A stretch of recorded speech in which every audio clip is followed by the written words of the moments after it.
అర్థం చేసుకుందామంటే, మహాకృపయు కనికరము కలిగిన మా కన్న తండ్రి, ఘనమైన ఉన్నతమైన నీ నామమునకు స్తుతులు స్తోత్రములు చెల్లిస్తున్నాం. 2 దినముల సభల కొరకు నాయన, ఈ మొదటి దినం నీ వాక్కుల కొరకు ఆశపడిన హృదయాలతో నాయన నీ వైపు చూస్తుండగా మమ్మల్ని బలపరచండి. శక్తి కలిగిన నీ మాటల చేత నాయన నీ పిల్లలమైన మమ్మల్ని అందరినీ ఉజ్జీవింపచేయమని మిమ్మల్ని కోరుకుంటున్నాం తండ్రి. ఆత్మపూర్ణులుగా లేఖన సత్యాలను గ్రహించి నాయన మా బ్రతుకులను సరిదిద్దుకొనగలిగే గొప్ప వెలుగును నాయన మా హృదయాలపై ప్రకాశింపచేయమని మిమ్మల్ని ప్రాధేయపడుతున్నాం తండ్రి. నిలబడి ఉన్న నీ దాసుడనైనా నన్ను జ్ఞాపకం చేసుకోండి. శక్తి కలిగిన నీ మాటలు చెప్పగలిగే సామర్థ్యాన్ని అనుగ్రహించండి. వినుచున్న నీ పిల్లలకు వివేచనను ఇస్తూ ఈ రాత్రి నీకు మహిమకరముగా నాయన సంఘమునకు క్షేమాభివృద్ధిని కలుగునట్లుగా, ప్రతి కుటుంబము ఆశీర్వదింపబడినట్లుగా నాయన ఉన్నతముగా ఈ సభను జరిగించమని మిమ్మల్ని బ్రతిమిలాడుతూ ప్రాధేయపడుతూ క్రీస్తు నామం నీ ప్రార్థన అడిగి వేడుకొనుచున్నాము తండ్రి, ఆమేన్. ప్రేమన దేవుని వర్లారా, దేవుని మహాకృపను బట్టి, ఆయన ఉన్నతమైన ప్రేమను బట్టి పరలోకమందున్న కన్న తండ్రిని స్తుతిస్తూ క్రీస్తు పేర కృతజ్ఞతాస్తుతులు చెల్లించుచున్నాను. వేదికను అలంకరించిన మరి దైవదాసులకును, ఈ పరిసర ప్రాంతాలలో దేవుని ఉన్నతమైన పరిచర్యను జరిగిస్తున్న సేవకులకును, దేవుని పిల్లలైన మీ అందరికీ కూడా క్రీస్తు పేర శుభములు వందనములు తెలియజేసుకుంటూ 2 దినముల ఈ సభల కొరకు దేవుడు చక్కటి వాతావరణాన్ని మనకు అనుగ్రహించాడు. ఈ మొదటి దినము పరిశుద్ధ గ్రంథంలోనికి వెళ్ళి శక్తి కలిగిన కొన్ని మాటలను జాగ్రత్తగా మనం అందరము కలిసి ధ్యానించడానికి ప్రయత్నం చేద్దాం. పరిశుద్ధ గ్రంథం అనగానే ఇది మన చేతుల్లోనికి దేవుడు తీసుకొని వచ్చాడే తప్ప మనకు మనముగా ఈ వాక్యాన్ని మనం తెచ్చుకోలేదు. దేవుడే భక్తులను ప్రేరేపించి పరిశుద్ధాత్మ సహాయాన్ని అనుగ్రహించి ప్రతి లేఖనాన్ని వ్రాయించి భద్రపరిచి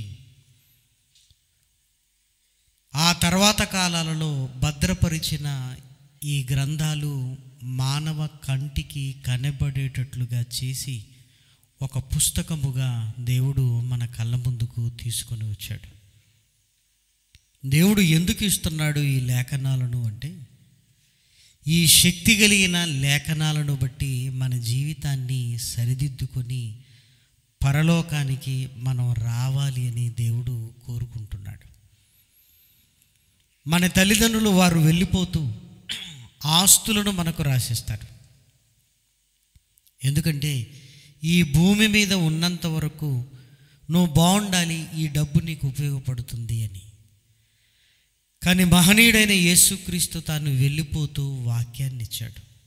ఎందుకంటే మనం ఇక్కడే ఉండాలి అన్నది ఆయన ఉద్దేశం కాదు. నేను పరలోకానికి వెళుతున్నాను, మిమ్మల్ని పరలోకానికి తీసుకుని రాగలిగే శక్తి కలిగిన వాక్యాన్ని నేను మీకు ఇస్తున్నాను అన్నాడు. అంటే లోకంలో బ్రతకాలంటే డబ్బు కావాలి, లోకాన్ని దాటి మరో లోకానికి వెళ్ళాలంటే డబ్బు కాదు కావలసింది, డబ్బు కంటే విలువైన దేవుని మాటలు, దేవుని వాక్యము మనకు కావాలి. కాబట్టి పరిశుద్ధ గ్రంథాన్ని మనం చదువుతున్నప్పుడు పరలోకానికి వెళ్ళగలిగే మార్గాన్ని, ఆ పరలోకానికి వెళ్ళగలగడానికి మన జీవితాన్ని ఎలా సరిదిద్దుకోవాలో పరిశుద్ధ గ్రంథంలో దేవుడు అనేక సందర్భాలతో మనతో మాట్లాడుతూ ఉంటాడు ప్రేమన వారిలారా.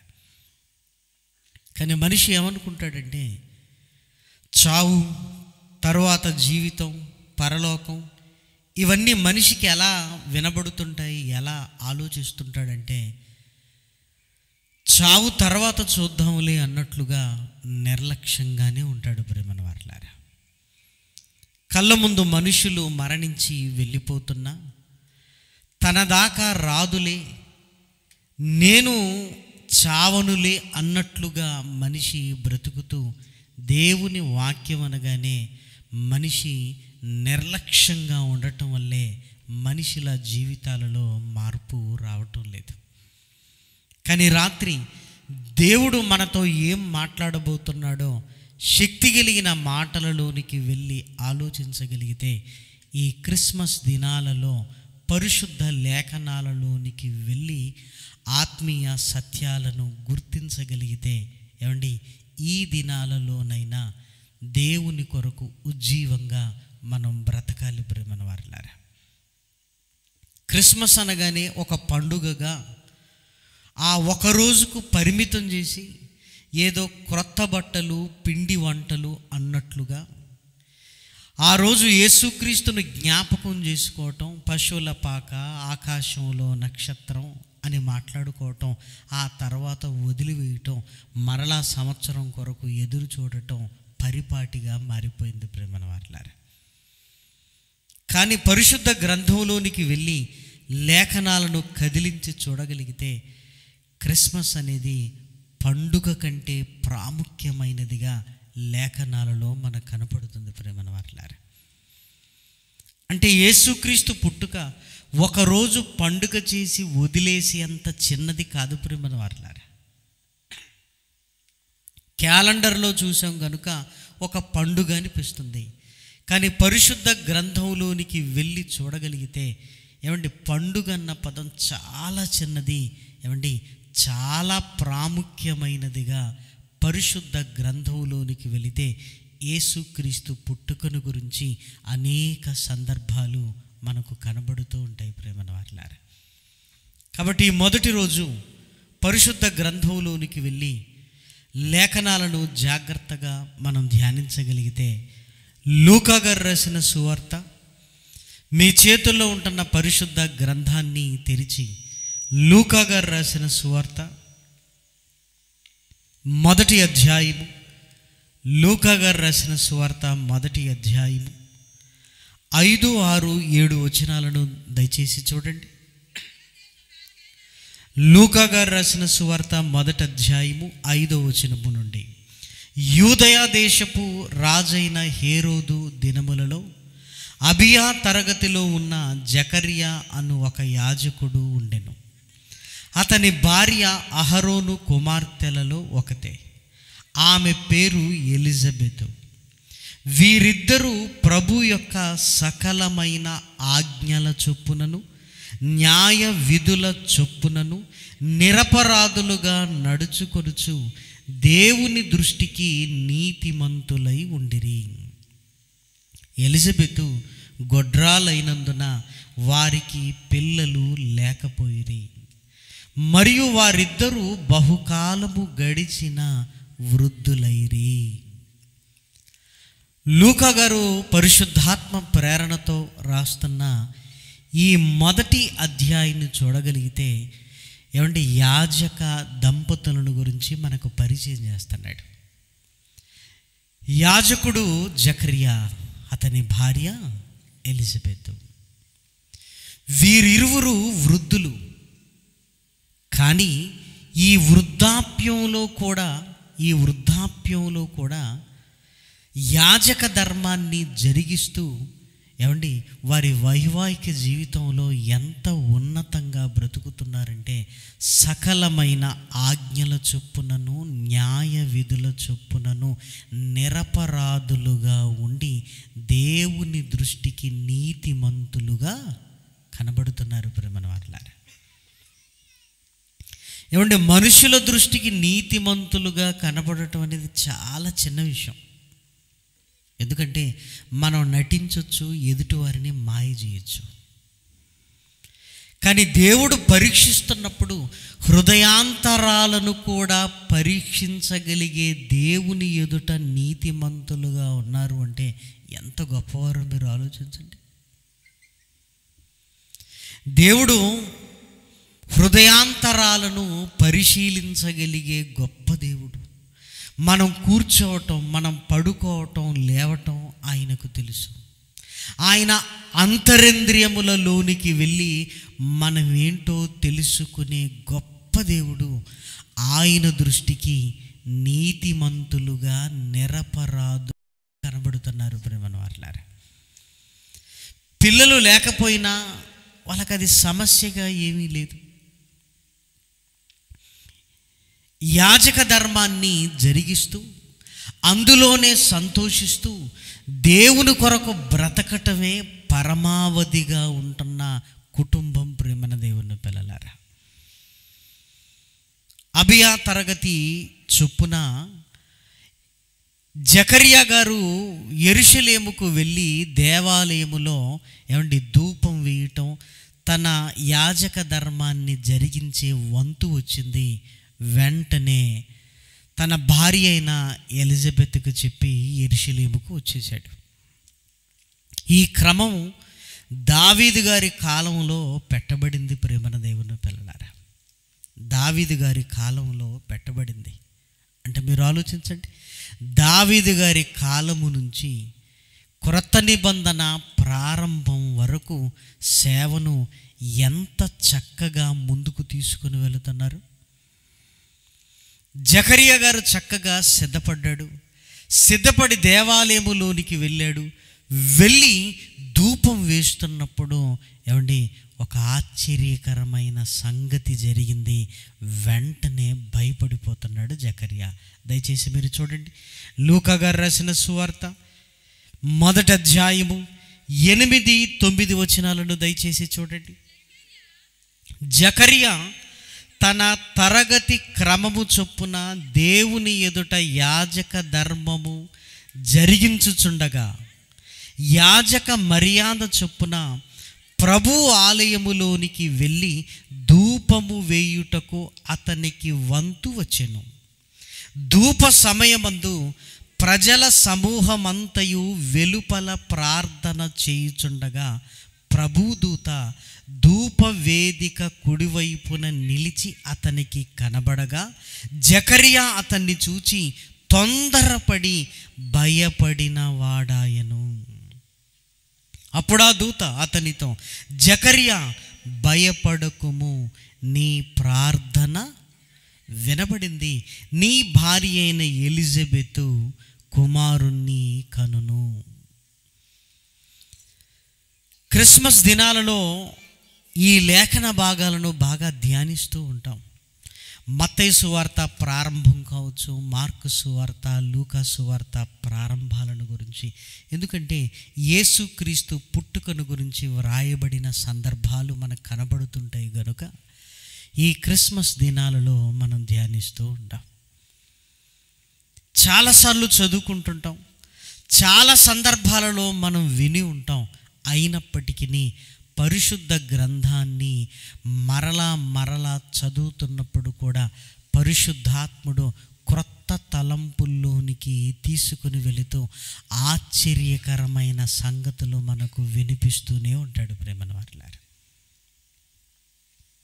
మీరు ఏ లేఖన భాగాన్ని మీరు తీసుకున్నా నాకు తెలిసిందే కదా అనుకుంటాం, కానీ అందులో నుంచి మనకు తెలియని సంగతులు, అనేకమైన సంగతులు దేవుడు మనకు నేర్పించగలిగిన సమర్థుడు. అందుకే వాక్యము చెప్పే వాళ్ళము కూడా ఎప్పుడూ నేర్చుకుంటూనే ఉంటాం ప్రేమన వారలారా. వినేవాళ్ళే కాదు, వాక్యాన్ని చెబుతున్న వారు కూడా వాక్యాన్ని నేర్చుకుంటూనే ఉంటారంటే వాక్యము ఎంత గొప్పదో మీరు ఆలోచించండి. ఎంత గొప్పది ప్రేమన వారలారా. మరి ఇక్కడ ఏం మనం ధ్యానించబోతున్నాము అంటే, జకరియా భయపడకుము, నీ ప్రార్థన వినబడింది. అసలు జకరియా గారు దేని కొరకు ప్రార్థన చేస్తున్నారు? జకరియా గారు దేని కొరకు ప్రార్థన చేస్తున్నాడు? నీ ప్రార్థన వినబడింది అని పరలోకంలో దేవుని సముఖమందు ఉండే గబ్రియేలును దేవదూత జకరియా గారి దగ్గరికి పంపబడింది. నీ ప్రార్థన వినబడింది అంటుంది. అసలు జకరియా గారు దేని కొరకు ప్రార్థన చేస్తున్నాడు? దేని కొరకు ధ్యానించండి. ఏదో ప్రార్థన చేస్తున్నాడు అనుకుంటాం, కానీ అసలు దేని కొరకు ఆయన ప్రార్థన చేస్తున్నాడు? వినబడింది అనగానే వెంటనే నీ భార్య అయిన ఎలిజబెత్ నీకు కుమారుణ్ణి కనును అంటే, నీ ప్రార్థన వినబడింది, నీ భార్య అయిన ఎలిజబెత్ కుమారుణ్ణి కనును అనగానే దేని కొరకు ప్రార్థన చేస్తున్నాడు అనుకునే అవకాశం ఉంది. అయ్యా, నాకు గర్భఫలము లేదు, ఇదిగో ముసలివాన్ని అయిపోయాను, నాకు గర్భఫలాన్ని ఇవ్వవా అని ప్రార్థన చేస్తున్నాడేమో అన్న ఆలోచనలోనికి మనం వెళ్ళిపోతాం. ఎందుకంటే నీ ప్రార్థన వినబడింది అని వెంటనే నీ భార్య అయిన ఎలిజబెత్ కుమారుణ్ణి కంటుంది అని గబ్రియేలు దేవదూత సెలవిస్తుంది కనుక. కానీ మరలా ఆలోచించండి, నిజంగా గర్భఫలము కొరకే జకరియా ప్రార్థన చేస్తున్నాడా? గర్భఫలము కొరకే ప్రార్థన చేస్తున్నాడా? అలా అనుకునే అవకాశం అయితే ఖచ్చితంగా ఉంది, ఎందుకంటే నెక్స్ట్ మాట అదే గనుక. కానీ జకరియా గారు గర్భఫలము కొరకే ప్రార్థన చేస్తున్నాడా అని మరలా ప్రశ్నించుకొని ఆలోచించగలిగితే, ఏమండి, 2-3 విషయాలను మనం ఆలోచిస్తున్నప్పుడు గర్భఫలము కొరకు కాదేమో అనిపిస్తుంది ప్రియమైన వారలారా. అందులో మొదటి విషయం ఏంటంటే జకరియా గారు ధూపం వేయడానికి లోపలికి వెళ్ళిపోయాడు. అంటే యాజక ధర్మాన్ని జరిగించడానికి లోపల ఉన్నాడు. యాజకుడు లోపలికి వెళ్ళిన తర్వాత ప్రజలందరి కొరకు ప్రార్థన చేయాలా, తన పర్సనల్ ప్రేయర్ చేసుకోవాలా? ప్రజలందరి కొరకు ప్రార్థన చేయాలి. మరి నాకు గర్భఫలాన్ని ఇవ్వు అనగానే ఇది ఏ ప్రేయర్ అయిపోయింది? Personal prayer. మరి లోపలికి వెళ్ళిన తర్వాత తన వ్యక్తిగతమైన ప్రార్థన లోపల చేయకూడదు. ఫర్ ఎగ్జాంపుల్, ఆదివారం ఆరాధనలో ఉంటాం మనం. సంఘ కాపరి గారు నడిపిస్తూ ఉంటారు. సంఘ కాపరి గారు సంఘం అంతటి కొరకు ప్రార్థన చేస్తుంటాడు. ఆయన తన పర్సనల్ ప్రేయరు సంఘములో చేయడు. ఎందుకంటే నాయన, నీ పిల్లలు వచ్చారు, సంఘంలో అనారోగ్యంతో ఉన్నవాళ్ళు, సంఘంలో ఇదిగో గర్భఫలాల కొరకు, సంఘములో ఉన్న పరిస్థితులను అందరినీ జ్ఞాపకం చేసుకుంటూ అందరి తరపున కాపరి గారు ఏం చేస్తారు? దేవునికి మొరపెడతారు. నిజమే కదా? మరి కాపరి గారు తన పర్సనల్ ప్రేయర్ ఎప్పుడు చేసుకుంటారంటే ఉదయం లేవగానే, రాత్రి పడుకునే ముందు, ఇంట్లో ఖాళీగా ఉన్నప్పుడు, అయ్యా నా కుటుంబం, నా పిల్లలు, ఇదిగో నా ఆరోగ్యం, నీ సేవ చేయటానికి నా కుటుంబాన్ని బలపరచు అని. మరి సంఘంలోనికి రాగానే, నాయన ఇదిగో సంఘంలో పిల్లలు ఉన్నారు, స్త్రీల సమాజం ఉంది, పురుషులు ఉన్నారు, యవనస్తులు ఉన్నారు, వీరిని లేవనెత్తండి, చక్కగా నీ కొరకు బ్రతకాలి అని సంఘమే నా కుటుంబం అనుకొని సంఘం అంతటి కోసం ఆలోచన కలిగి ఉంటాడు ప్రియమైన వారలారా.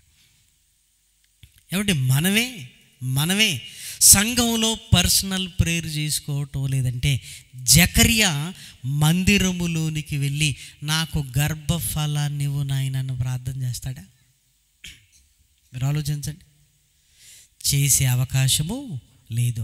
అలాని మనం ఊహించటం కాదు, లేఖనాలలోనికి వెళ్ళి మనం చూడగలిగితే, హెబ్రీలకు రాసిన పత్రిక,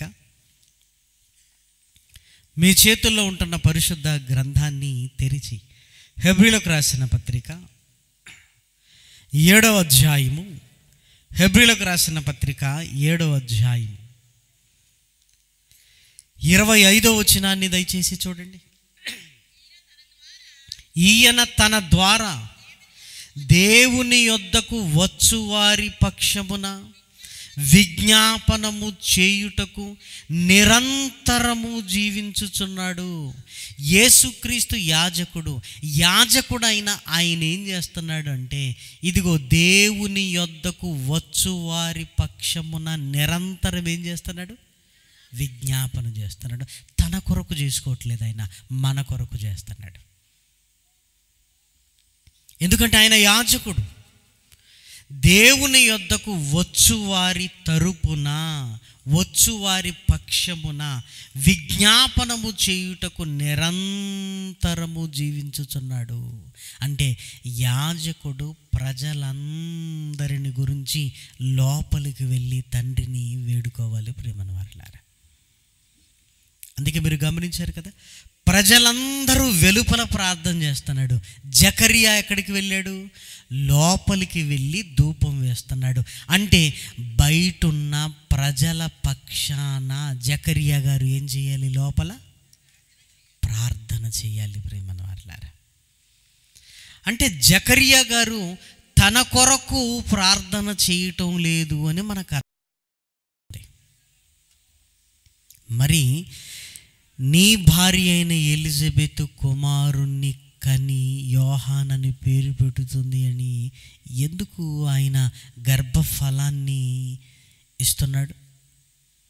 అసలు దాని కొరకు ప్రార్థన చెయ్యనప్పుడు మరలా నీ ప్రార్థన వినబడింది, నీ భార్య అయిన ఎలిజబెత్ కుమారుణ్ణి కనును అని అడగనిది దేవుడు ఏమైనా ఇస్తున్నాడా?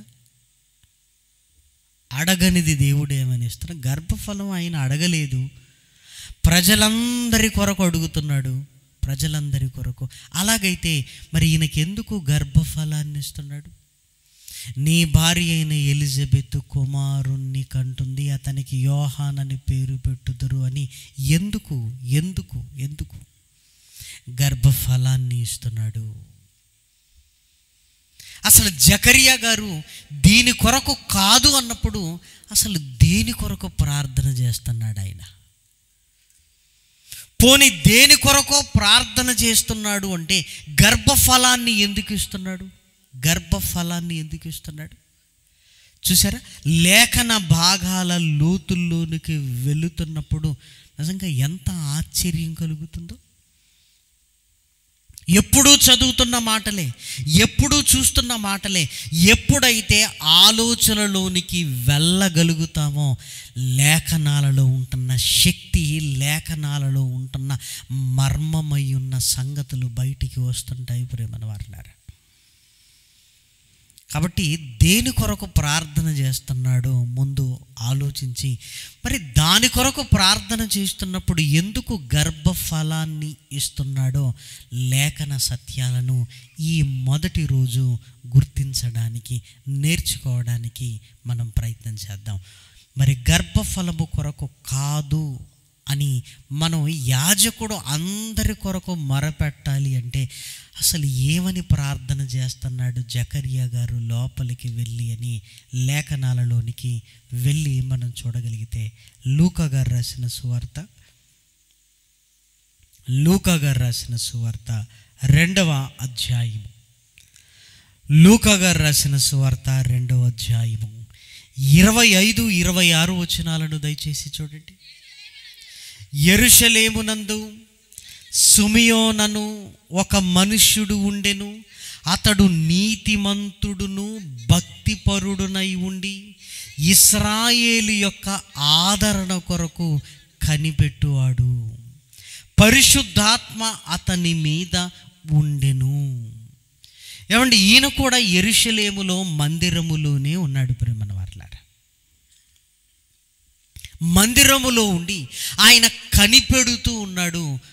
ఏం కనిపెడుతున్నాడంటే ఇశ్రాయేలీలకు ఆ సమయంలో కావలసిందేంటి? ఆదరణ. ఈయన కూడా నీతిమంతుడు, భక్తిపరుడు. తన పర్సనల్గా ఏం ప్రేయర్ చేసుకోవట్లేదు. ఇశ్రాయేలు సమాజానికి ఆదరణ కావాలి అని ప్రార్థన చేస్తున్నాడు ప్రియమైన వారలారా. ఆదరణ, ఆదరణ. ఏమంటే ఆదరణ ఎప్పుడు కావాలి? ఆదరణ ఎప్పుడు కావాలి? అప్పుడప్పుడు మనం ఆదరణ కూడిక అని పెట్టుకుంటాం ప్రియమైన వారలారా.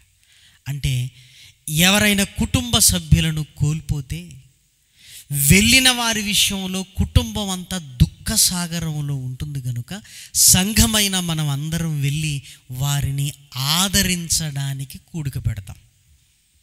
ఇశ్రాయేలీలకు ఆదరణ కొరకు కనిపెడుతున్నాడు అంటే అసలు ఇశ్రాయేలీల పరిస్థితి ఏమైంది? అసలు ఇశ్రాయేలీలకు ఆదరణ కలగాలి అని ఆయన మాట్లాడుతున్నాడు. ప్రేమను వారలారా, అసలు ఇశ్రాయేలీలకు ఏమైంది? ఇశ్రాయేలీల ఆదరణ కొరకు కనిపెడుతున్నాడు.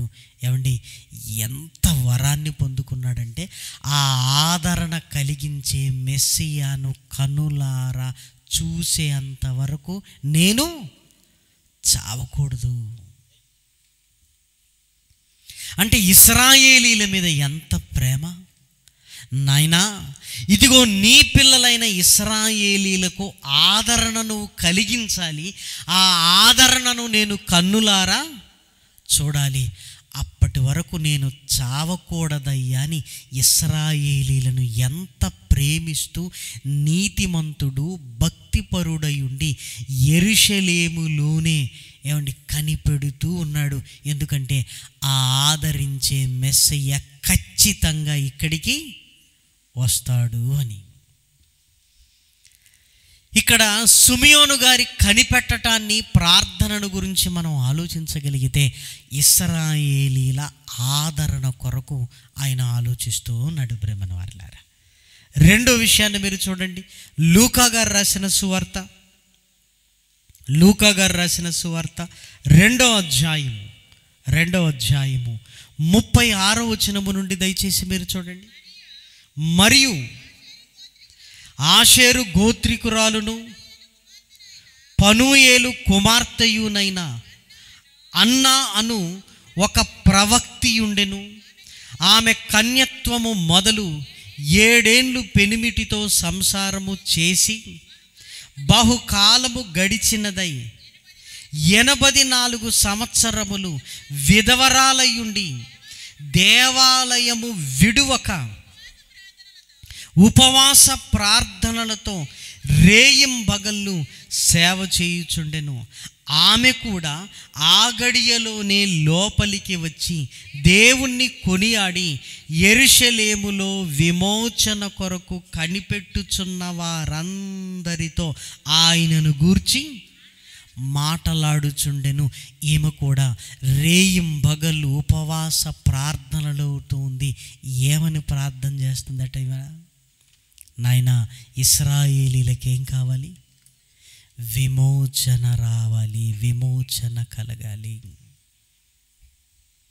విమోచన కలగాలి.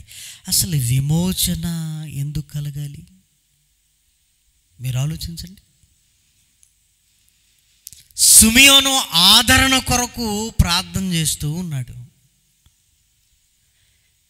హన్న ప్రవక్తి దేవాలయాన్ని విడిచిపెట్టక అక్కడే ఉంటూ విమోచన కావాలయ్యా, నీ పిల్లలకు విమోచన కావాలి అని విమోచన కొరకు ప్రార్థన చేస్తుంది.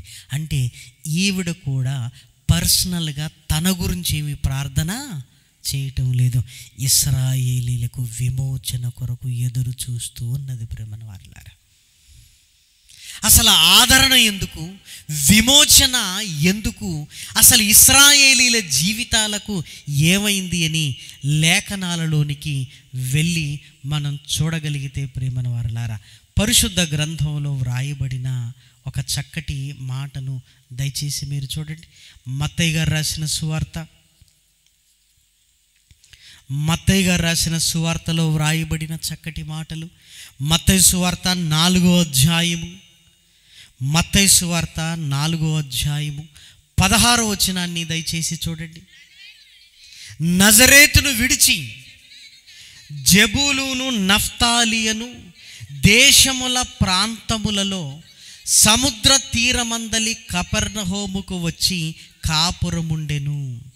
జెబూలూను దేశమును నఫ్తాలి దేశమును యోర్దానుకు ఆవల ఉన్న సముద్ర తీరమునున్న అన్యజనులు నివసించు గలిలయ చీకటిలో కూర్చుండి. అంటే యేసుక్రీస్తు రాకమునుపు పరిస్థితి ఏంటంటే ప్రజలందరూ ఎక్కడున్నారట? చీకటిలో. ఏమంటే చీకట్లో ఉన్నవాడికి ఏమైనా కనబడుతుందా? ఎక్కడికైనా అనుకున్న చోటికి వెళ్ళగలడా? ఏమంటే కళ్ళ ముందున్న చీకటే మనిషిని భయానికి గురి చేసి గమ్యాన్ని చేరనివ్వదు అనుకుంటే, ఏమంటే మానవ హృదయాలలోనికి చీకటి వచ్చిందనుకోండి, అసలు మనిషి ఏమైపోతున్నాడో కూడా వాడికే తెలియదు. ప్రేమను వారలారా, మొన్న ఒక ఆయన హడావుడిగా హాస్పిటల్కి వెళ్ళాడు, కడుపు నొప్పి లేస్తుంది అని. కడుపు నొప్పి కోసం ఎందుకంటే హాస్పిటల్, ఏదో అజీర్తి చేసిందంటే. నేను కూడా అలానే అనుకున్నాండి, చాలామంది అలానే అన్నారు. నేను కూడా రాత్రి ఏం తిన్నాను అరగలేదేమో అనుకున్నాను, చలికాలం కదా అందుకే అరగలేదు అనుకున్నాను, రకరకాలుగా అనుకున్నాను. కానీ హాస్పిటల్కి వెళ్ళాను, డాక్టర్ కూడా అదే అనుకుని వారం రోజులు మందులు వేశాడు. మందులు వాడినప్పుడు ఏదో తగ్గినట్టు అనిపించింది, విపరీతమైన పెయిన్. మరలా డాక్టర్ దగ్గరికి వెళితే ఎందుకైనా మంచిది పరీక్ష చేద్దాం అని ఏం చేశాడంటే, పైపు వేసి కెమెరా పెట్టి లోపల చూస్తున్నప్పుడు లోపల పుండ్లు పడ్డాయి. ప్రేమను వారలారా, డాక్టర్ గారికి అనుమానం వచ్చేసి వెంటనే పూణే ల్యాబ్కు పంపించాడు. 15 రోజుల తర్వాత రిపోర్ట్ వచ్చింది, క్యాన్సర్ అని తేలింది. ప్రేమను వారలారా, డాక్టర్ని ఆయన అడుగుతున్నాడు, ఏమండి అసలు ఎప్పటి నుంచో ఇది ఉండాలి కదా, నాకేమీ అనిపించలేదేంటి, మొన్న నుంచే కదా కడుపు నొప్పి, మరి ఇది ఎప్పటి నుంచో ఉంది అని మీరు అంటున్నారు, మరి ఏంటి అంటే ఆయన ఏమంటున్నాడు అంటే, అసలు నీలోనికి ఇదా ఉందన్న సంగతి నీకే తెలియదు. క్యాన్సర్ ఎప్పుడు కూడా సెకండ్ స్టేజ్, థర్డ్ స్టేజ్, ఇక అయిపోయింది అనుకున్నప్పుడు బయటపడుతుందండి. ఇక అయిపోయింది అనుకున్నప్పుడు అది బయటపడిపోద్ది. ఏమంటే ఒక రోగం శరీరంలో ప్రవేశిస్తేనే మనిషి జీవితం తలకిందులైపోతున్నప్పుడు, ఏమండి చీకటిలో కూర్చుండువారు అంటే ఇక్కడ ఏదో వెలుతురు లేని ప్రదేశాలలో వీరు ఉన్నారని కాదు, మనిషి జీవితంలోనికి ఏమొచ్చింది, చీకటి వచ్చేసింది, పాపం వచ్చేసింది. ప్రేమను వారలారా, ఇది కూడా ఎంత ప్రమాదకరమైంది అంటే, ఏమండి ఈరోజు మనం పాపం చేసుంటే, అమ్మో నేను పాపం చేశాను అని ఏమైనా భయపడుతున్నావా?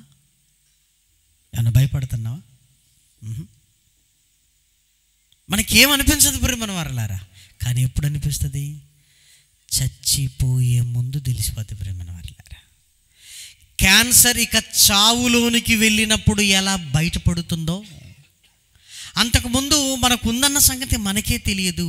ఇదిగో ఈ పాపం ఇంత ప్రమాదకరమైందని ఈరోజు మనకు నమ్మాలనిపించదు.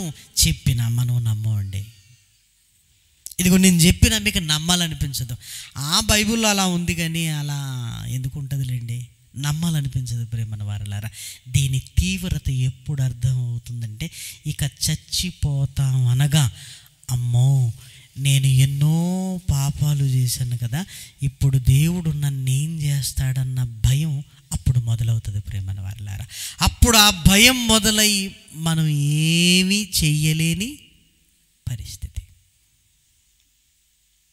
దుష్టుడు కూడా ఎంత తెలివైన వాడు చూడండి, నిజాన్ని మనకెప్పుడు అర్థం చేసుకునేటట్టుగా చేస్తున్నాడు. మరణ శయ్యపైకి వెళ్ళిన తర్వాత కానీ అది అర్థం కాదు. ప్రేమన వాళ్ళ నిజం. చీకటిలో కూర్చుండు జనులు అంటున్నాడు. అంటే యేసుక్రీస్తు రాకమునుపు ఇశ్రాయేలీల పరిస్థితి, అన్యజనుల పరిస్థితి ఏంటి అంటే, ఏదో బ్రతికున్నామంటే బ్రతికున్నాం, ఇంకా చెప్పాలి అంటే ఆ పాపం అనే చీకటి మనిషి జీవితాలను ఎక్కడికి తీసుకుని వెళ్ళిందంటే మరణ ఛాయలోనికి తీసుకుని వెళ్ళాయి. ప్రేమన వాళ్ళారా చూడండి, చీకటిలో కూర్చుండున్న ప్రజలు గొప్ప వెలుగును చూచిరి, మరణ ప్రదేశములోను మరణ ఛాయలోను కూర్చుండి ఉన్న వారికి వెలుగు ఉదయించును. మరణ ఛాయ అంటే చావు కళ అందరిలో కనబడుతుంది. ఏమండి, హాస్పిటల్కి వెళ్ళి చూసి వచ్చారు కదా, ఎలా ఉన్నాడేంటి అన్నయ్య అని భార్య అడిగింది అనుకోండి, ఏమోనే నేను చెప్పలేకపోయాను, కానీ అక్కడ నాకైతే ఎందుకో బ్రతకడనిపిస్తుంది. ఇక ఆ చావు నీడలోనికి వెళ్ళిపోయినట్లుగానే నాకు అనిపించింది. ఎందుకు ఆ ముఖంలో తేడా కనిపిస్తుంది, ఆ ఆకారం చిన్నదైపోయిందని మనం ఎలా మన ఇంట్లో వాళ్ళకి చెప్తాము? పాపము మనిషి జీవితానికి పట్టి చీకటి కాస్త మరణ ఛాయలోనికి మనిషిని తీసుకుని వెళ్ళింది. మన అందరికీ తెలుసు, పాపము వలన వచ్చేది ఖచ్చితంగా ఏంటి? మరణం. ఖచ్చితంగా. ఏమండి, నాకు రాలేదేంటంటే ఈ లోపే మారిపోయి ఉండాలి అంతే, మారిపోయి ఉండాలి అంతే. కానీ మారలేదు అంటే ఖచ్చితంగా ఏ పాపాన్నైనా మీరు తీసుకోండి, అది మనిషిని మరణములోనికి తీసుకొని వెళుతుంది ప్రేమన వాళ్ళారా. అందులో అనుమానం ఏమీ లేదు. అంటే చావుకు దగ్గరైన ప్రజలకు ఇప్పుడు ఏం కావాలో తెలుసా? ఆదరించేవాడు కావాలి. చావుకు దగ్గరై చచ్చిపోతామన్న మరణ భయంతో ఉంటున్న ఏమండి ప్రజలకేం కావాలంటే, ఇదిగో నేనున్నాను, నీకేం కాదు అని ఒక డాక్టర్ ఎలా పేషెంట్తో మాట్లాడినప్పుడు పేషెంట్కి ఎలా ఒక నమ్మకం కలుగుతుందో, ఇశ్రాయేలీలకు అన్యజనులకు ఏం కావాలి అంటే ఇప్పుడు ఆదరణ కావాలి. ప్రేమన దేవుని పిల్లలారా, ఆదరణ కావాలి, ఆదరణ కావాలి. అది ఎంత అవసరమో చూడండి. ఇదిగో ఏం భయం లేదు, నేనున్నాను కదా అని ధైర్యాన్ని చెప్పేవారు కావాలి. ప్రేమన దేవుని పిల్లలారా, ఇదిగో ఆదరించే వాళ్ళు కావాలి. మనిషి మనిషిని ఆదరించగలడా? మీరు ఆలోచించండి. మనిషి మనిషిని ఏం ఆదరించగలడు? కానీ లేఖనాలలో యేసుక్రీస్తు రాకడను గురించి అనగా ఆయన పుట్టుకను గురించి మాట్లాడుతూ, ఇదిగో మెస్సియా వస్తాడు, మెస్సియా వస్తాడు, నీ రాజు నీ కొరకు వస్తాడన్న ఆ లేఖనాలన్నింటినీ మనసులో పెట్టుకొని సిమియోను గారు ప్రార్థన చేస్తున్నాడు. ఏమని? కనిపెడుతున్నాడు, నాయనా ఇశ్రాయేలీలకు అన్యజనులకు ఏం కావాలి? ఆదరణ కావాలి, ఆదరణ. చూసారా? అలాగే ప్రవక్తి అయిన అన్నా గారు విమోచన కొరకు ప్రార్థన చేస్తున్నది. ప్రేమన వారలారా, విమోచన ఎందుకు అంటే, ఇదిగో పాపము నుండి ప్రాయశ్చిత్తం మనిషికి కలగాలి. ప్రేమన వారలారా, డాక్టర్ దగ్గరికి వెళ్ళగానే డాక్టర్ ముందు ఏం చెప్పాలంటే, నీకేం భయం లేదు, నీ రోగాన్ని పోగొట్టే బాధ్యత నాది అని చెప్పాలి. ఇది ఆదరణ. నెక్స్ట్ ఏం చేయాలంటే ట్రీట్మెంట్ స్టార్ట్ చేయాలి. ఇశ్రాయేలీలకు ఆదరణ కావాలి. వారి పాపముల నుండి వారిని బయటికి తీసుకొని రావాలి. విమోచన అంటే పాపాన్ని వారి నుండి, వారిలో ఉన్న పాపాన్ని వారి నుండి వేరు చెయ్యటం. ప్రేమన దేవుని పిల్లలారా, విమోచించటం అంటే భయంకరమైన ఆ పాపములో నుండి వీరిని బయటికి తీసుకొని రావాలి, బయటికి తీసుకొని రావాలి, బయటికి తీసుకొని రావాలి. అది చాలా ప్రాముఖ్యం ప్రేమన వారలారా. ఎందుకంటే ఆ పాపమే మరణ ఛాయలోనికి వారిని తీసుకొని వెళ్ళింది. కాబట్టి ఆదరణ కావాలి. అంతేకాదు ఆ పాపములలో నుండి వారిని బయటికి తీసుకొని రావాలి. ప్రేమన వారలారా, ఇశ్రాయేలీలకి ఈ రెండు చాలా అవసరం. ప్రేమన వారలారా, ఆదరణ కావాలి, విమోచన కావాలి. దేవాలయములో ఉండి ప్రార్థన చేస్తున్న వారే వీటి కొరకు ప్రార్థన చేస్తుంటే, జకర్యా గారు లోపలికి వెళ్ళి ఒక యాజకుడుగా ప్రజలందరి కొరకు ప్రార్థన చేస్తున్నాడంటే ఇశ్రాయేలీల కొరకు ఏమని ప్రార్థన చేస్తున్నాడు అనమాట? నాయనా, నీ పిల్లలు వచ్చారు నీ సన్నిధికి, నీ పిల్లలకు కావలసింది ఆదరణ, నీ పిల్లలకు కావలసింది విమోచన. లేఖనాలు ఘోషిస్తున్నాయి కదా, కన్యక గర్భవతి యగును, కుమారుణ్ణి కనును అని. నువ్వు పంపబోతున్న ఆయన ఇదిగో బలవంతుడైన దేవుడు అని లేఖనాలు సెలవిస్తున్నాయి కదా. యెషయా మొద్దు నుంచి చిగురు పుట్టును అని రాయబడింది కదా.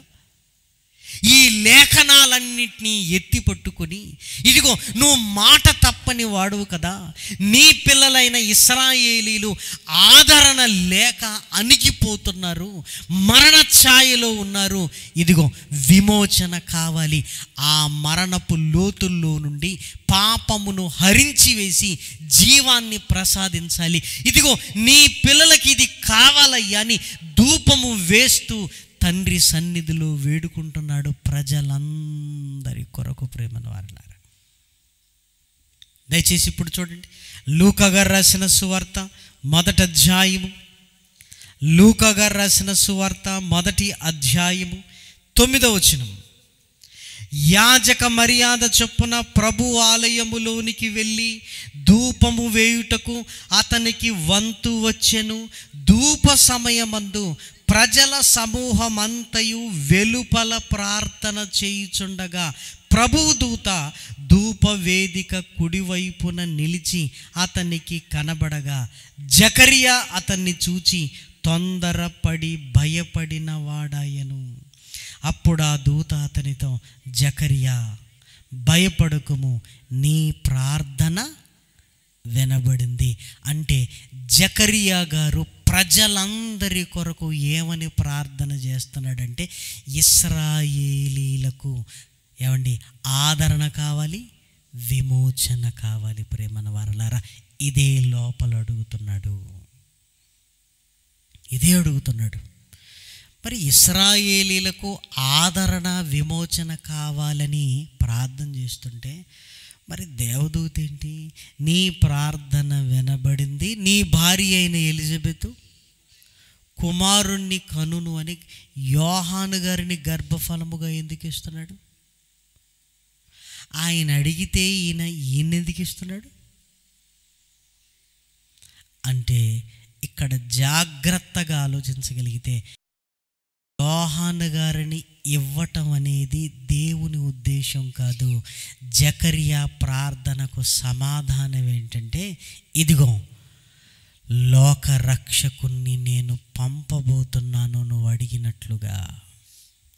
నీ ప్రార్థన వినబడింది. కన్యక గర్భవతి అయి కుమారుణ్ణి కనును. యెషయి మొద్దు చిగురిస్తుంది. కానీ ఆయన రావాలి అంటే ఆయన కంటే ముందు త్రోవను సరళం చేయడానికి ఎవరు రావాలి? అందుకే యోహాను గారిని గురించి చెప్తున్నాడు. యోహాను గారిని గురించి చెబుతున్నారు అంటే దాని అర్థం ఏంటి? యేసుక్రీస్తు రాకడ కన్ఫర్మ్ అయింది. ఈరోజు రైల్వే స్టేషన్కి రిసీవ్ చేసుకోవడానికి వచ్చారు. నాతో పాటు వచ్చిన తమ్ముడు ముందు దిగి నేను తర్వాత దిగాను. నాతో పాటు వచ్చిన తమ్ముడు ముందు దిగిన తర్వాత ఆయన అడిగి, అన్న వచ్చాడా రాలేదా అని అడుగుతారు ఎవరన్నా? ఎందుకు చెప్పండి? ఈయన వచ్చాడంటే ఖచ్చితంగా అడగవలసిన అవసరం ఏమీ లేదు. జకరియా నీ ప్రార్థన వినబడింది. నువ్వు ఎవరి కోసం అయితే ప్రార్థన చేస్తున్నావో, ఇశ్రాయేలీలకు ఆదరణకర్తను, ఇశ్రాయేలీలను తమ పాపముల నుండి విమోచించే విమోచకుణ్ణి నేను పంపబోతున్నాను. దానికి గుర్తేంటో తెలుసా? ఆయనకు త్రోవను సరళము చెయ్యడానికి ఇదిగో ముందు ఎవరు రావాలి? యోహాను గారు రావాలి. యోహాను గారిని నీకే ఇస్తున్నాను పో అన్నాడు. యోహాను గారిని నీకే ఇస్తున్నాను. నిజంగా దీన్ని బట్టి మనం బాగా ఏం ఆలోచించాలంటే, మనము దేవుడి కోసం ఆలోచిస్తే దేవుడు మన కోసం ఆలోచిస్తాడు. ప్రేమన్న వారలారా, మనమే మన కోసం ఆలోచించుకున్నాం అనుకోండి, దేవుడు ఏమనుకుంటాడు? సరే వాళ్ళు వాళ్ళ కోసం ఆలోచించుకోలేని మనల్ని వదిలేస్తాడండి. నువ్వు ఆయన కోసం ఆలోచిస్తే, క్రిస్మస్ అని ఎవరి కోసం ఆలోచిస్తున్నాం మనం? ఇప్పటికే చాలా బట్టలు టైలర్ దగ్గర ఉండిపోయి ఉంటాయి కదా. రోజు ఫోన్ చేసి ఒరే కుట్టినవారా లేరా, కుట్టినవారా లేదా, ఎందుకు ఎప్పుడు వేసుకోవడానికి? నాకు అర్థం కాదండి. డిసెంబర్ 25కే కొత్త బట్టలు వేసుకోవాలన్న రూల్ ఏమైనా ఉందా? పోనీ రేపు వేసుకోండి, మిమ్మల్ని ఎవరైనా ఏమైనా అంటారా? ఇప్పుడు ఎందుకు వేసుకున్నావు తీ అంటారు ఎవరన్నా? మరి అదేం లేదు కదా. పోనీ 28కి వేసుకోండి, ఎవరైనా అంటారా? ఎవ్వరు అంటారు. కొత్త బట్టలు వేసుకోవడానికి యేసుక్రీస్తు పుట్టడం ఏంటండి? నాకు అర్థం కాదు. దీనికి దానికి ఏమైనా సంబంధం ఉందా? మరి ఎందుకో మనం అట్లా కనెక్ట్ అయిపోయామండి కదా. ఇంచుమించు ఒక 5-6 సంవత్సరాల క్రితం అనుకుంటాను, డిసెంబర్ 24 రోజు 25 ఆరాధనకు ఒక సంఘ ఆహ్వానం మేరకు నేను వెళ్తున్నాను. 24 రోజు వెళుతున్నప్పుడు ఆ సూట్ కేసు అంతా సర్దుకొని అలా బయటికి వెళుతుంటే పాపం ఒక ఆవిడ టేబుల్ వేసుకుంది, టేబుల్ మీద స్టూల్ వేసుకుంది, స్టూల్ మీద ఆవిడ ఉంది, పెద్ద కర్ర పట్టుకుని ఉందండి. టవల్ ఎట్లా కట్టుకుందంటే ఉగ్రవాది కట్టుకున్నట్టు కట్టుకుంది, ఇట్లా కళ్ళు మాత్రమే కనిపించేటట్టుగా. కింద పడితేనండి దుమ్ము సంగతి పక్కన పెడితే వెన్నెముక దుమ్ములు ఇరిగిపోతాయేమో, లేతదా లేవదా అన్నట్టుందండి. అమ్మమ్మ జాగ్రత్త జాగ్రత్త జాగ్రత్త జాగ్రత్త జాగ్రత్త, ఎందుకమ్మా ఇంత రిస్క్ చేస్తున్నావు అంటే కిస్మిస్ కదయ్యా. ఏంటిది? నేను అప్పుడు అనుకున్నాను, నిజమే, క్రైస్ట్ మిస్ అయిపోయాడు కదా. ఇక వెళుతున్నప్పుడు నాకు ఆలోచన కలుగుతుంది, ఈ దుమ్ము దులపడానికి యేసుక్రీస్తు పుట్టడానికి సంబంధం ఏంటి? రేపు దులుపుకోరాదండి, ఎవరైనా వద్దంటారా? 23 పనులు స్టార్ట్ చేయాలి, 23, 24 ఇల్లంతా గడుక్కోవాలి, దుమ్మంతా దులపాలి. ఇవేంటండి సెంటిమెంట్లు? అంటే మనం అలా అలవాటు అయిపోయాం అంతే. ఇంకా ఇప్పుడు ఈరోజు వింటాం కదా, వినగానే మళ్ళీ 23 కర్ర తీసుకురాపో, ఎందుకు ఇల్లు కడుక్కోవద్దు పండుగ పూట, మళ్ళదే మళ్ళదే మళ్ళదే. ఏమంటే ఇంకా బాగా అర్థమయ్యేటట్టు చెప్పాలంటేనండి, ఏమంటే పిల్లలు కన్నా తండ్రులు తల్లులు ఉన్నారు. హాస్పిటల్లో నీకు కొడుకు పుట్టాడు అనగానే తండ్రి ఏం చేశాడు? ఇంటికి వచ్చి దుమ్ము దులిపాడా? ఏం చేశాడు? నాకు కొడుకు పుట్టినరో అని ఏం చేశాడు? నిన్ననే హైదరాబాద్లో తమ్ముడు ప్రేమ అని ఉంటాడు, అనయ్య నాకు కుమారుడు గర్భఫలం, మరి ఏం చేస్తున్నామంటే చూడడానికి బయలుదేరానన్న హైదరాబాద్ నుంచి ఖమ్మం అన్నాడు. అది ఏం చేస్తున్నావు తమ్ముడు అంటే బూజుకర్ర కొన్నానన్నా, ఇంటికి వెళ్ళి ఇప్పుడు దుమ్ము దులపాలన్నా అన్నాడా? అనలేదే. అంటే నీకు పిల్లలు పుడితేనేమో దుమ్ము దులుపవు, యేసుక్రీస్తు పుడితే అయ్య బాబోయ్, ఎవరు నేర్పించారండి మనకి ఇవి? అమ్మా ఇదంతా క్లీన్ చేయరాదని బిడ్డ అన్నది అనుకోండి, ఆగు ఆగు, క్రిస్మస్ రాని, అది రాని. ఆయన ఎందుకు పుట్టాడో వదిలేసాం, ఆయన పుట్టినరోజు వస్తుంది ఏమేం చేయాలో అని ఆలోచించటం మొదలుపెట్టేసామండి. ఏమంటే తినే తిండి ఆ రోజే తినాలి ఏముందండి? ఏ రోజైనా తినొచ్చు. కొత్త బట్టలు ఆ రోజే వేసుకోవాలని ఏముంది చెప్పండి? ఏ రోజైనా వేసుకోవచ్చు. ఇల్లు శుభ్రం చేసుకోవడానికి ఓ రోజు ఎందుకండి? మీరు ఆలోచించండి. మనము మన గురించి ఆలోచించటం నేర్చుకున్నాం, కానీ నువ్వు దేవుడు కొరకు ఆలోచించగలిగితే దేవుడు నీ గురించి ఆలోచిస్తాడు. నీ గురించి జకర్యా, నా పిల్లల కోసం నువ్వు ఆలోచిస్తున్నావు, మరి నీ పిల్లల కొరకు నేను ఆలోచించాలా వద్దా? ఆయన రాకడను కన్ఫర్మ్ చేస్తున్నాను. దానికి గుర్తేంటో తెలుసా? ఆయనకు ముందుగా త్రోవను సరళము చేయడానికి ఎవరు రావాలి? యోహాను గారు రావాలి. ఆ యోహాను గారిని నీ గర్భం గుండానే ఇస్తున్నాను అంటే జకర్యా, యేసుక్రీస్తు కొరకు నువ్వు చేసిన ప్రార్థన వినబడింది. ఇదిగో ఆయన రాకడ ఖరారైపోయింది, ఆయన వచ్చేస్తాడు. కానీ త్రోవను సరళం చేయడానికి ఆయన కంటే ముందుగా యోహాను గారు రావాలి కదా. ఆ యోహాను గారిని నీ గర్భము గుండా ఇస్తున్నాను అంటే యోహాను గారు పుట్టారంటే దాని అర్థం ఏంటో తెలుసా? తర్వాత ఖచ్చితంగా ఎవరు పుడతారు? యేసుక్రీస్తు పుడతారు. అందులో అనుమానం ఏమీ లేదు. అందుకే చూడండి, లూకా సువార్త మొదటి అధ్యాయము, లూకా సువార్త మొదటి అధ్యాయము 26వ వచనం. 6వ నెలలో గబ్రియేలను దేవదూత గలిలయలోని నజరేతను ఊరిలో దావీదు వంశస్థుడైన యోసేపను ఒక పురుషునికి ప్రదానము చేయబడిన కన్యక యొద్దకు దేవుని చేత సరిగ్గా 6వ నెలలో అని రాయబడింది. అంటే యోహాను గారు ఎలిజబెత్ కడుపులో ఉన్నాడు. అప్పటికి 5 నెలలు. 6వ నెలలో ఇదిగో యేసుక్రీస్తు రాకడ ఖరారైపోయింది. జకర్యా, నీ ప్రార్థన వినబడింది. ఏమండి, జకర్యా ఉబ్బి తబ్బిబ్బైపోయాడు. ప్రేమన దేవుని పిల్లలారా, అయ్యా నాకు గర్భఫలమా, ముసలివాన్నైనా నాకు ఇది ఎలా జరుగుతుంది? నా భార్య కూడా ముసలిదే కదా, మేము వృద్ధాప్యంలోనికి వచ్చాం కదా. ఒకవేళ దీని గురించి అడిగితే సంతోషించవలసింది పోయి ఇది ఎలా జరుగుతుందని అడుగుతాడా? మీరు ఆలోచించండి. ఒరే, ఒక 1,00,000 రూపాయలు సర్దురా, పరిస్థితి బాగోలేదు అన్నాం అనుకోండి. టక్కున ఇంట్లోకి వెళ్ళి 1,00,000 రూపాయలు తీసుకొచ్చి చేతిలో పెట్టాడు అనుకోండి, ఏం చేస్తాం చెప్పండి? జేబులో పెట్టుకొని మళ్ళీ ఇష్టాన్ని వెళ్ళిపోతాం, అక్కడ ఉండవు. మళ్ళీ వీడు మనసు మారుతుందేమో అని.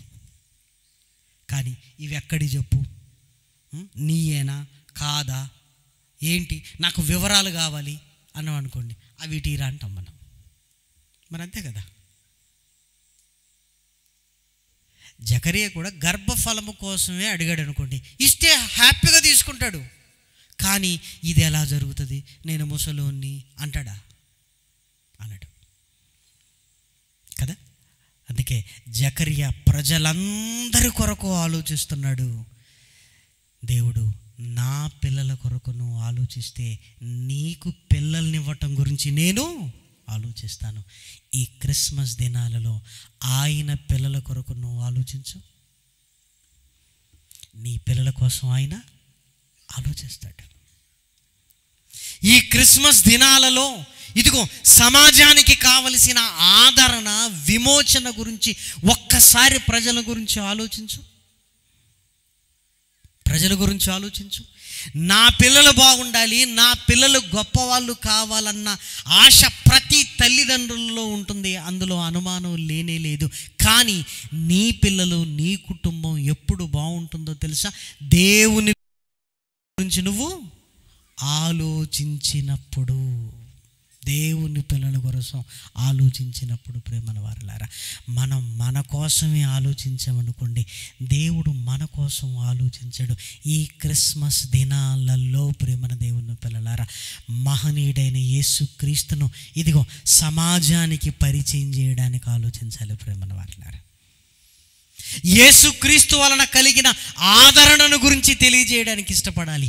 ఆయన వలన కలిగిన విమోచనను గురించి తెలియజేయడానికి ఇష్టపడాలి. ఇదిగో రక్షణ లేని అనేకులను రక్షణలోనికి తీసుకొని రావటానికి ప్రయత్నం చేయాలి. అంటే ఆయన పిల్లలు ఆయన దగ్గరికి వచ్చే కార్యక్రమాలలో మనం ఉండాలి. ప్రేమన దేవుని పిల్లలారా, ఉండగలుగుతావా? ఖచ్చితంగా దేవుడు నీ కుటుంబాన్ని గురించి ఆలోచిస్తాడు. అందులో అనుమానం ఏమీ లేదు. జకరియా చాలా సంతోషించాడు. ఇది ఎలా జరుగుతుంది అని అడిగాడు గనుక, ఇది జరుగు దినము వరకు నీవు మౌనిగా ఉంటావు అన్నాడు. లోపలి నుంచి బయటికి వచ్చి సంజ్ఞలు చేస్తున్నాడు. అసలు ఏం జరిగిందో ఎవరికి అర్థం కాలేదు. లోపలైతే ఏదో ప్రత్యక్షత ఆయనకు జరిగి ఉండొచ్చు అని అనుకున్నారు. ప్రేమన దేవుని పిల్లలారా, ఇక్కడ రాయబడిన మరొక ప్రాముఖ్యమైన సంగతిని చూడగలిగితే, లూకా సువార్త మొదటి అధ్యాయము 19వ వచనం. లూకా సువార్త మొదటి అధ్యాయము 19వ వచనం. దూత, నేను దేవుని సముఖమందు నిలుచు గబ్రియేలును, నీతో మాటలాడుటకును ఈ సువర్తమానము నీకు తెలుపుటకును పంపబడి తిని, మరియు నా మాటలు వాటి కాలమందు నెరవేరును, నీవు వాటిని నమ్మలేదు గనక ఈ సంగతులు జరుగు దినము వరకు నీవు మాటలాడక మౌనివై ఉందువని అతనితో చెప్పెను. ఇప్పుడు ఒక ప్రశ్న, జకరియా గారు దేవదూత చెప్పిన మాటలను నమ్మాడా నమ్మలేదా? నమ్మాడా నమ్మలేదా? దేవదూత ఏం చెప్తుంది ఇక్కడ? నీవు నమ్మలేదు గనుక.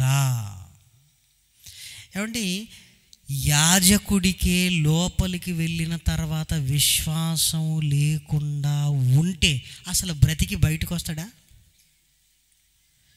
మీరు ఆలోచించండి. అహరోను కుమారులు అబీహు, నాదాబు అన్యాజ్ఞని తీసుకుని వెళ్ళారు. వెంటనే దేవుడు ఇద్దరిని అక్కడే హతమార్చేశాడు. ప్రేమను వారలారా, దేవుడు ఆజ్ఞాపింపని వేరొక అగ్నిని తీసుకుని వెళ్ళినందుకే మరి యాజకుడికి నమ్మకము, విశ్వాసం లేకపోతే జకరియా బయటకు వస్తాడా? జకరియా గురించి మనం ముందు చదువుకున్న మాటలు ఏంటిది? సకల విధములైన ఆజ్ఞల చొప్పునను న్యాయ విధుల చొప్పునను నిరపరాధులు నీతిమంతులు అన్నాడు. మరి ఒక నీతిమంతుడికే విశ్వాసం లేకపోవటం ఏంటి అసలు? మనం ఏమనుకుంటామంటే జకరియా గారు నమ్మలేదు, విశ్వాసం లేదు అని జకరియా గారిని ఇక్కడ తప్పు పట్టేటట్లుగా మనం ఆలోచిస్తూ ఉంటాం ప్రేమన వారలారా. ఎందుకంటే భక్తుల జీవితాలను చూస్తున్న మనం కూడా అలా బ్రతకవలసి వస్తుందేమో అని ముందుగానే ఏం చేస్తాం? వీళ్ళు తప్పు అన్నారు అనుకోండి, ఇక మరి బతికేదే అవసరం లేదు. ఎందుకంటే మన తప్పుడు ఆలోచనలన్నీ వాళ్ళ మీదికి తీసుకొని వెళ్తుంటాం. కానీ ఇక్కడ ఏం జరిగింది అంటే జకరియా నమ్మలేదు అన్నదాన్ని ఎలా ఆలోచించాలి అంటే జకరియా దేవుణ్ణి నమ్మాడు. అందులో అనుమానం ఏమీ లేదు. మరి ఏ నమ్మలేదంటే వృద్ధుడనైనా నాకు ఇలా జరుగుతుందా, నా శరీరాన్ని బట్టి ఇది జరుగుతుందని నమ్మకం లేనిది దేవుని మీద కాదు, ఎవరి మీద? ఆయన మీద ఆయనకు నమ్మకం లేదు. ఎందుకు? వృద్ధుడు గనుక. బాగా అర్థమయ్యేలాట్టుగా చెప్పాలి అంటే ఒకరోజు ఉద్యోగం కొరకు ప్రార్థన చేయండి పాస్టర్ గారు అని ఒక అబ్బాయి వచ్చాడు. దేవుడు చేసిన అద్భుతాలు చెప్పు అన్నాను. నీకు తెలిసి నువ్వు చెప్పు అన్నాను. ఈ ప్రకృతిని కలిగించాడు. ఇంకా చెప్పు అన్నాను. ఇశ్రాయేలీలకు 40 సంవత్సరాలు మన్నా, అగ్నిస్తంభం, మేఘస్తంభం అన్నాడు. ఇంకా చెప్పు అన్నా. ఎర్ర సముద్రం పాయలైంది చెప్పాడు. ఓకే, ఇవన్నీ దేవుడు చేశాడు కదా, నమ్ముతున్నావు? నమ్ముతున్నాను. ఇప్పుడు చెప్పు, ఉద్యోగం నీకు వస్తుందా రాదా అన్నాను. ఇప్పుడు చెప్పు, ఉద్యోగం నీకు వస్తుందా రాదా అనగానే నీళ్ళు నమిలి 5 లక్షల మంది రాస్తున్నారు పాస్టర్ గారు. ఇప్పుడు నాకు తెలియక అడుగుతున్నా, ఎర్ర సముద్రం పాయలు చేయడం కష్టమా, నాకు ఉద్యోగం ఇప్పించడం కష్టమా? ఏది కష్టం చెప్పండి? ఎర్ర సముద్రం పాయలు అవ్వటం. అది దేవుడు చేశాడని నమ్ముతున్నాడు కానీ ఉద్యోగం నాకు వస్తుందని అంటే అర్థం ఏంటి? దేవుడు చెయ్యగలడన్న నమ్మకం ఉంది కానీ నాకు చేస్తాడా? చూసారా, నాకు. మనం అనేకమైన అద్భుతాలు మన జీవితంలో చూడకపోవడానికి ప్రధానమైన కారణం దేవుణ్ణి మనం నమ్ముతామండి, కానీ ఏం నమ్మం చెప్పండి? నాకు జరుగుతుందా, ఇక్కడ నమ్మకం కుదరదండి మనకి. లాజర్ని తిరిగి లేపాడా? చనిపోయిన లాజర్ను దేవుడు రమ్మనగానే వచ్చేసాడు అంటాం. ఇప్పుడు చెప్పు, రోగం పోద్దంటే డాక్టర్ గారు అంటాడు. మళ్ళీ డాక్టర్ గారు ఎక్కడిది? మరి ఆయన చనిపోయి తిరిగి లేచాడని నమ్ముతున్న నీకు ఆఫ్టర్ ఆల్ బ్రతికుండగా ఈ రోగాన్ని దేవుడు తీసేయలేడా చెప్పు అనగానే అది కాదండి, మళ్ళీ ఎక్స్రే తీసుకోమన్నాడండి డాక్టర్ గారు. ఈ ఎక్స్రే సంగతి ఏంటి? చూసారా, నాకు జరుగుతుంది అంటే మనకు నమ్మకంగా ఉంటుంది. లోకమేమో దేవుణ్ణి నమ్మదు, మనం దేవుణ్ణి నమ్ముతాం. కానీ దేవుడు నాకు చేస్తాడంటే నమ్మం. జకరియా గారు కూడా ఏంటంటే దేవుణ్ణి నమ్మలేదనుకోండి, అక్కడే క్షేమైపోడండి. అక్కడ చనిపోయేవాడు.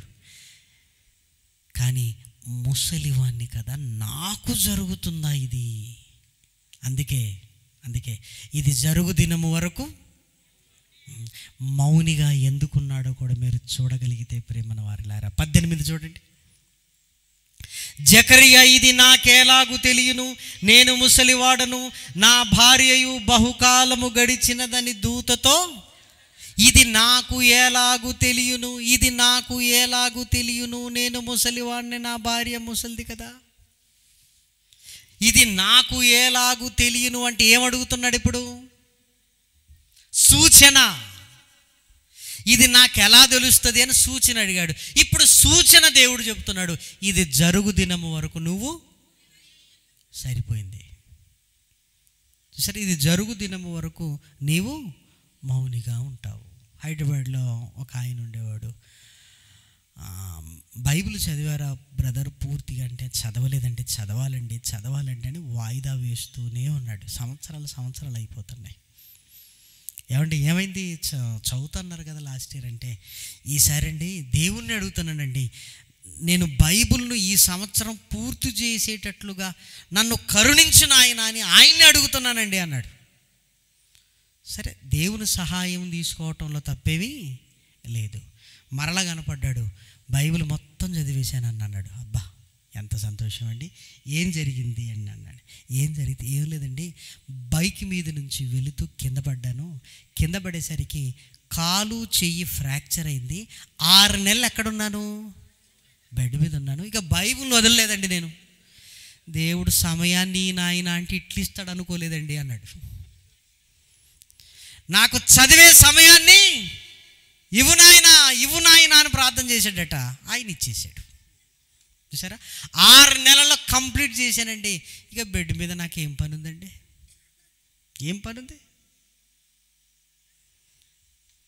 చూసారా, ఇది నాకు ఎలాగూ తెలియను, ఇది జరుగు దినము వరకు నీవు మౌనంగా ఉంటావు. సూచన. కాబట్టి జకరియా ఏదో పాపం చేశాడు, శాపం వచ్చిందని పెద్ద పెద్ద మాటలు ఆలోచించడానికి వీలు లేదు. ఆయన దేవుని దృష్టికి నీతిమంతుడు అని రాయబడింది. ప్రేమను వారలారా, దేవుని నమ్ముతున్నాడు. ముసలివాన్నైనా నాకు ఇది జరుగుతుందని తన మీద నమ్మకం లేదు, అంతే తప్ప దేవుని మీద నమ్మకము లేక కాదు. ప్రేమన దేవుని పిల్లలారా,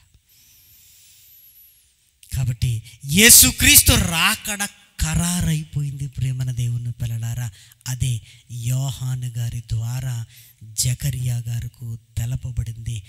యోహాను గారు పుట్టారు. పుట్టిన తర్వాత ప్రేమన దేవుని పిల్లలారా, యోహాను గారిని ఎలా పెంచుతున్నారు అంటే, ఒరే నాయనా యోహాను, నేను ధూపం వేసేటప్పుడు దేవుడు గబ్రియేలు దేవదూతను పంపాడురా, నీ కొరకు నేను ప్రార్థన చేయలేదు, ఒక మహనీయుడి కొరకు ప్రార్థన చేస్తున్నాను అంటే, నాన్న ఆయన ఎవరు? మెస్సయ్యారా, ఆదరణకర్త, విమోచకుడు. మరియమ్మ గర్భంలో పుట్టాడురా. ఇదిగో మన దగ్గరికి వచ్చినప్పుడు అమ్మ కడుపులో నువ్వున్నావు. ఇదిగో అమ్మ మరియమ్మ గారిని చూడగానే ఏం జరిగిందో తెలుసా? నువ్వేం చేసావు? వేశావు. బిడ్డ, ఆయన చాలా గొప్పవాడురా, చాలా గొప్పవాడు. అంటే యేసుక్రీస్తు రాకడను గురించి ఇదిగో యోహాను గారికి తెలియజేస్తున్నాడు జకరియా. అందుకే చూడండి, యేసుక్రీస్తు రాగానే ఆశ్చర్యకరంగా యోహాను గారు తనను తాను తగ్గించుకుంటున్నాడు. ప్రేమన దేవుని పిల్లలారా, అంటే ఆయన త్రోవను సరళము చేయడానికే నేను పుట్టాను, ఆయన రాగానే ఇక నేను చేయాల్సిందేమీ లేదు అని తనను తాను తగ్గించుకుంటున్నాడు. ఎంత తగ్గించుకుంటున్నాడు అంటే, ఇదిగో నాకంటే శక్తిమంతుడు వేరొక ఆయన ఉన్నాడు. నేను నీళ్ళలో బాప్తీసం ఇస్తున్నాను, ఆయన అగ్నితోనూ పరిశుద్ధాత్మతోనూ మీకు బాప్తీసం ఇస్తాడు. ప్రజలందరూ యోహాను గారిని ప్రవక్త, గొప్పవాడు అనుకుంటే, ఈయనేమంటున్నాడంటే, నాకంటే గొప్పవాడు మెస్సియా, నేను వంగి ఆయన చెప్పులు విప్పుట ఎక్కుటకైనను ఆయన చెప్పులు వారు మోయుటకైనను నేను పాత్రుడను కాను అంటున్నాడు. అంటే యోహాను గారు ఎందుకు ఇంత తగ్గించుకుంటున్నాడంటే, జకరియా ఏమి నేర్పించాడు అంటే, ఆ ప్రభువుకు త్రోవను సరళము చేయడానికి నీవు పుట్టావు. ఆయన వచ్చిన తర్వాత నీ పాత్ర ఏమీ లేదు, నీ పాత్ర ఏమీ లేదు నాయన, ఏమీ లేదు. ఇదిగో త్రోవను సరళము చెయ్యాలి.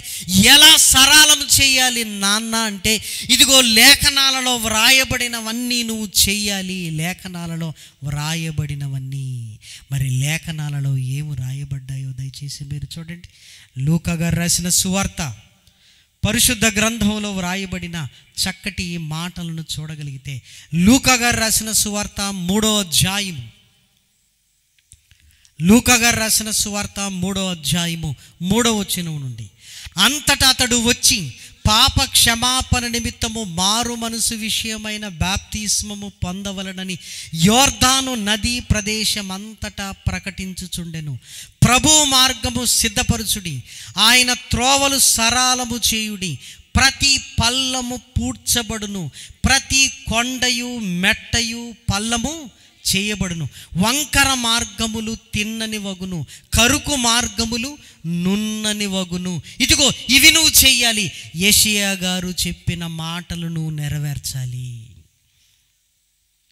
యోహాను గారు ఇవి చేశాడా? నువ్వు చేయాలి నాన్న. అందుకే అరణ్యములో కేక వేయుచున్న ఒకని శబ్దము అన్నాడు. ప్రేమన వారలారా, ప్రతి పల్లము పూడ్చబడాలి అంటున్నాడు. రోడ్లపై గుంటలు వేస్తున్నారు అనుకోండి, ప్యాచ్ వర్క్లు చేస్తుంటారు. ఆ గుంటలను ఏం చేస్తారు? పూడ్చేస్తారు. ప్రతి పల్లము పూడ్చాలి. ప్రతి కొండ మెట్ట, ఇదిగో ఎత్తైన కొండ కూడా ఏం చేయాలి? అది పల్లము చేయబడాలి. అంటే సమాంతరంగా చేయబడాలి. రోడ్డు విస్తరణలో భాగంగా కొండలు వస్తుంటాయి. ఏం చేస్తారు? వాటిని కట్ చేసి పల్లముగా చేస్తారు, రోడ్డు వేసేస్తారు. ప్రేమన వారలారా, వంకర మార్గములు తిన్ననివి కావాలి, కరుకు మార్గములు నున్ననివి కావాలి. యోహాను గారు ఇవి చేశాడంటే చేశాడు. ప్రేమన వారలారా, ఎక్కడ చేశాడు అని జాగ్రత్తగా మీరు ఆలోచించగలిగితే, ఇదే లూకా సువార్త 3వ అధ్యాయము 10వ వచనాన్ని చూడండి. అందుకు జనులు, అలాగైతే మేమేమి చెయ్యవలనని అతనిని అడుగగా, 2 అంగీలు గలవాడు ఏమీయూ లేని వానికి ఇయ్యాలి. పల్లము ఏం చేస్తున్నాడు? పూడ్చేస్తున్నాడు. 2 అంగీలు కలిగిన వాడు లేనివాడికి ఇస్తే ఇద్దరు ఏమైపోయారు? పల్లము పూడ్చబడింది. తరువాత చూడండి, ఆహారము గలవాడును అలాగే చెయ్యవలెను. అంటే ధనవంతులు దరిద్రులు, ధనవంతుడు కొండలా ఉన్నాడు, ఆ కొండ ఇప్పుడు ఏం చేయాలి? సమానం కావాలి. ఇదిగో ఆహారము కలిగిన వాడు కూడా అలానే చేయాలి.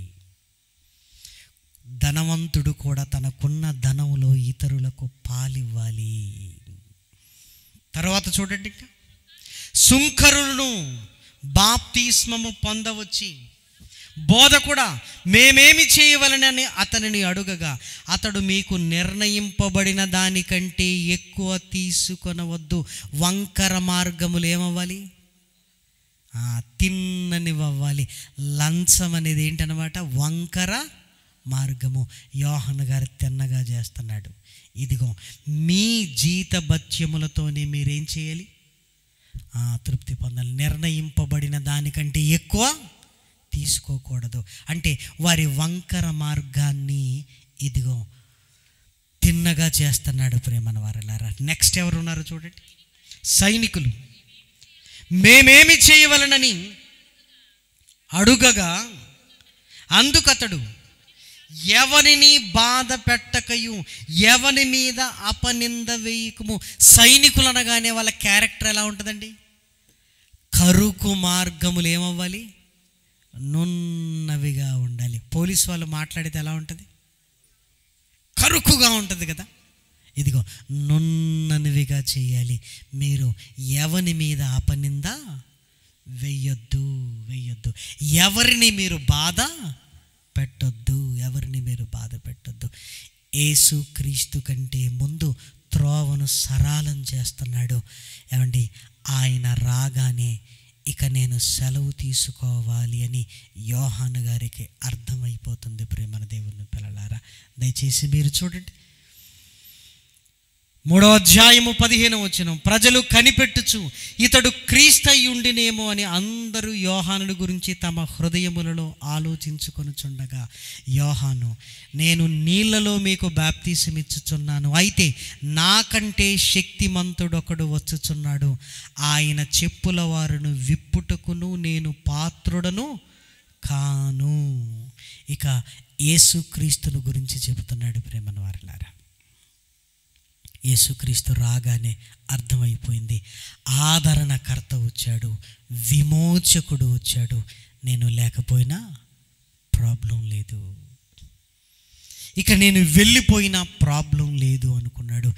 యేసుక్రీస్తును చూస్తూ ఆయన ఏమన్నాడంటే, ఇదిగో లోక పాపములు మోసుకొని పోవు దేవుని గొర్రె పిల్ల అన్నాడు. ప్రేమన వారలారా, అంటే యోహాను గారికి అర్థమైంది, ఇదిగో ఈయనే విమోచకుడు, ఈయనే విమోచకుడు.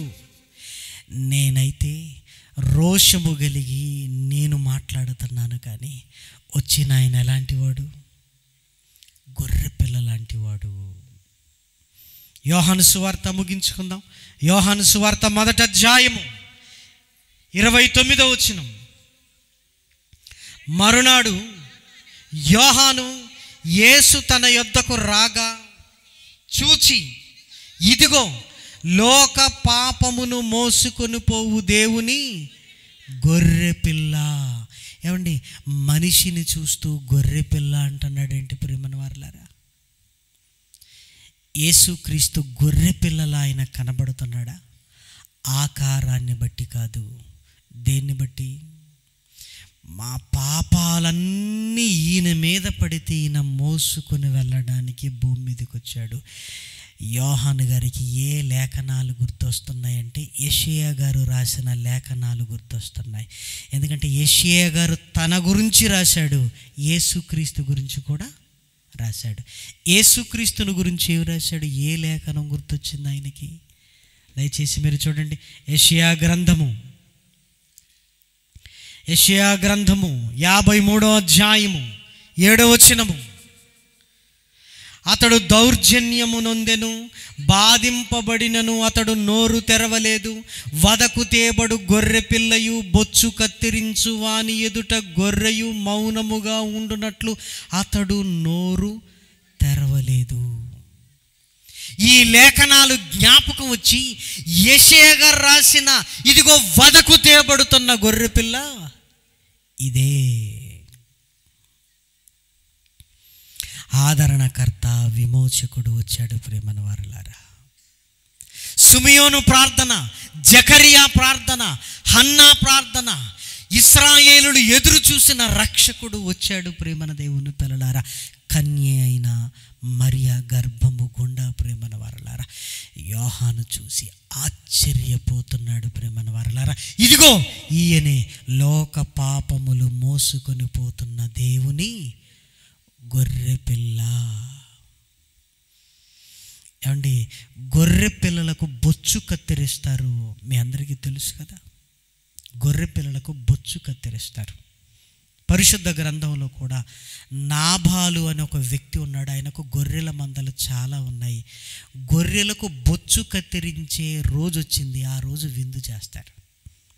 ఎందుకు కత్తిరిస్తారు అంటే, గొర్రె పిల్లలకు ఈ ఉన్ని, ఈ బొచ్చు విపరీతంగా పెరగటం వల్ల బరువు ఉండి నడవలేకపోతాయి. ప్రేమన వారలారా, నడవలేవు.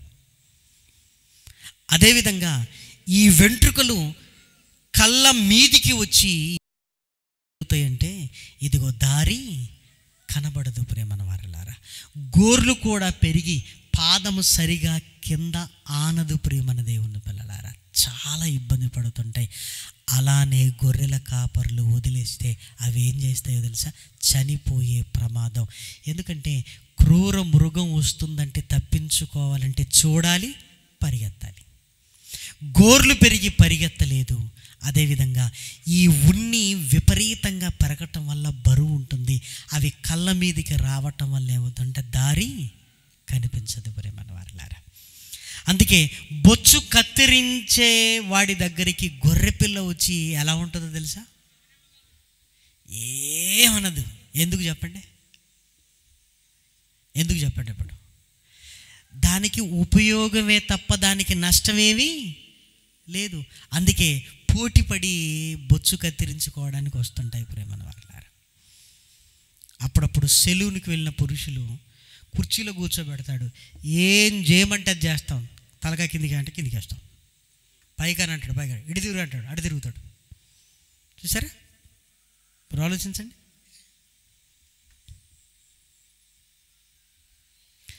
ఏమండి, గొర్రె పిల్లకు లాభం కనుక అది మౌనంగా ఉంటుంది. మరి యేసుక్రీస్తుకి ఏం లాభం అండి? మన పాపాలన్నీ ఆయన మీద పడ్డాయి ప్రేమల వారలారా. ఆయన మీద పడి అది ఎంత బరువైందంటే ప్రేమల వారలారా, సిలువలో ఆయన నడవలేకపోతున్నాడు.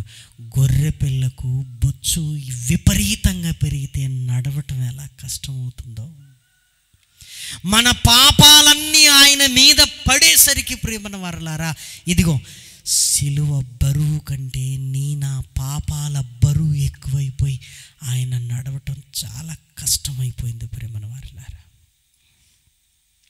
ఆయన మౌనంగా ఉన్నాడు ప్రేమన వారలారా. ఎందుకో తెలుసా?